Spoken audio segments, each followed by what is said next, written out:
नमस्कार मित्रांनो, आजच्या आपल्या कथेचं नाव आहे भविष्याचे बोल आणि बुद्धीचा विजय. एका गावामध्ये एक ज्योतिषी राहत होता. तो खूप हुशार पण गरीब होता. त्याचा ज्योतिषाचा अभ्यास इतका दांडगा होता की त्याच्या गणिताप्रमाणेच जणू नियती घडलेली असावी. पण नशीब कोणाला कुठे घेऊन जाईल याचा काही नेम नाही.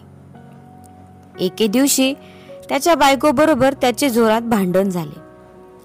बायकोने त्याला सांगितले की आज तरी खायला घेऊन या, नाहीतर घरी येऊ नका.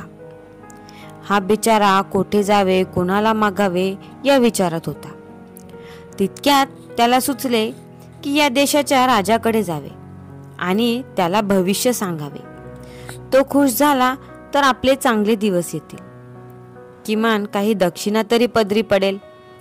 या आशेने तो दरबारात गेला.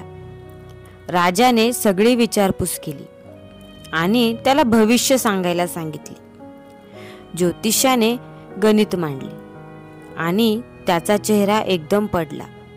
राजा अचंबित झाला.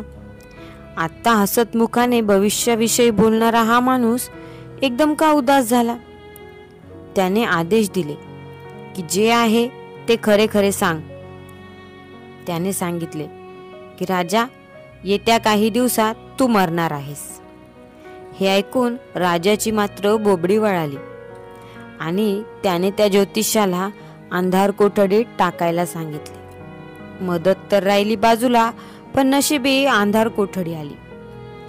याला काही दिवस उलटले आणि एका सरदाराला या ज्योतिषाची काहीच चूक नाही हे जाणवले. तो त्याची मदत करायला गेला. सरदाराने सांगितले की तू राजाला आता असे भविष्य सांग की तो खुश होईल. ज्योतिषी राजाच्या परवानगीने पुन्हा दरबारात गेला आणि त्याने पुन्हा एकदा गणित मांडले. त्यांनी राजाला सांगितले की राजा, मला तुझा आणि तुझ्या राज्याचा उज्ज्वल भविष्य काळ दिसत आहे. येणारा नवीन राजा हा खूप दयाळू, पराक्रमी आणि प्रजेचे हित साधणारा आहे आणि लवकरच तुझा मुलगा हा नवीन राजा होणार आहे. हे आपल्या मुलाचे कौतुक ऐकून राजा खूप खुश झाला आणि त्याने त्या ज्योतिषाचा सन्मान करून त्याला भरपूर दक्षिणा दिली. पण प्रत्यक्षात आपला मृत्यू होणार हे त्याने लक्षातच घेतले नाही. मित्रांनो, शब्दांचा वापर ज्याला चांगल्या पद्धतीने करता येतो तो निश्चितच यशस्वी होतो. याविषयी तुमचं काय मत आहे? तुमचं मत मला नक्की कळवा.